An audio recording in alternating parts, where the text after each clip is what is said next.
picture you saw there just before I unplugged it was a picture of a volcano, and it's the picture of the volcanoes you probably have heard a lot about in recent weeks, is the one in La Palma.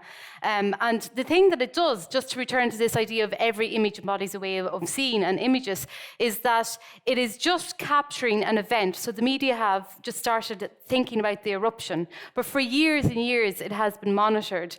And also it's the same with musicians. We're kind of looking at the surface image of the musicians all the time. We're not looking at all that happens beneath. So at the beginning, you might have guessed by now that when I asked you to jump, that there was a connection with the screen. So that this is a seismometer here, which Chris is going to talk to you about. And so just because now we know why we jumped, you're probably tired, so I'm going to ask you to stand up again to get some energy back into you. And you can keep an eye on the screen this time. So, on the count of 3, 1, 2, 3, jump, jump, jump. And you can see.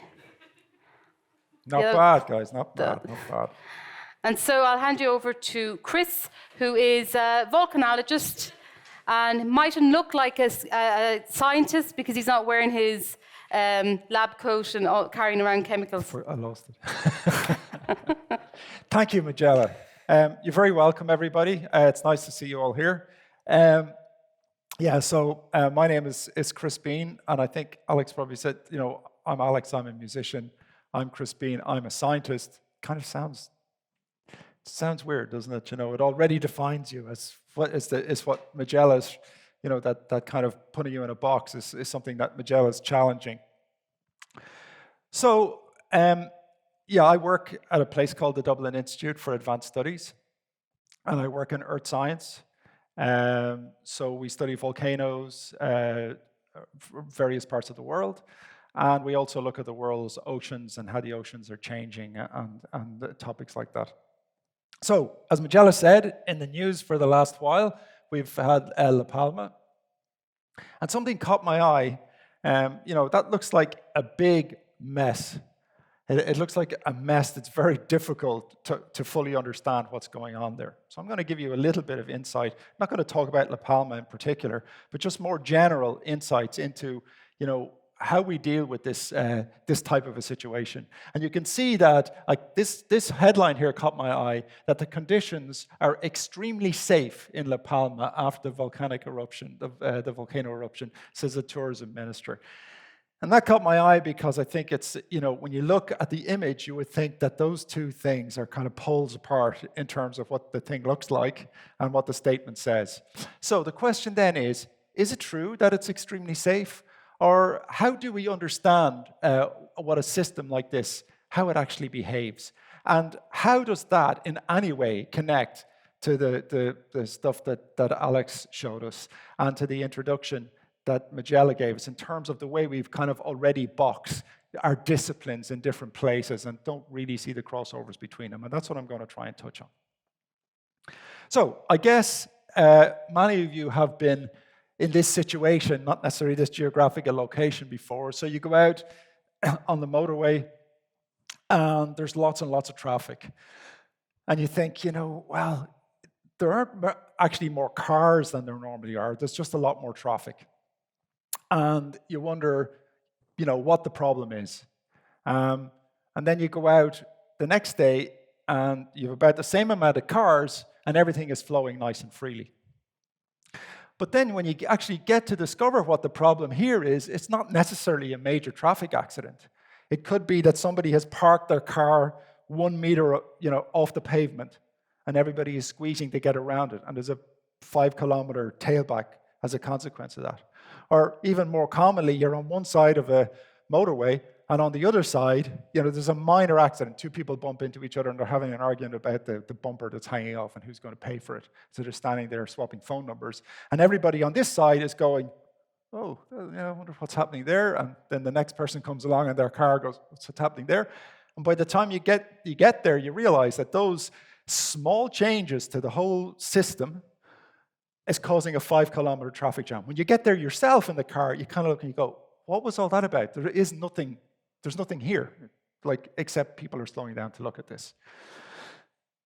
So this is what you might call a complex system, and it's really important in terms of our understanding of science and what we expect science to do.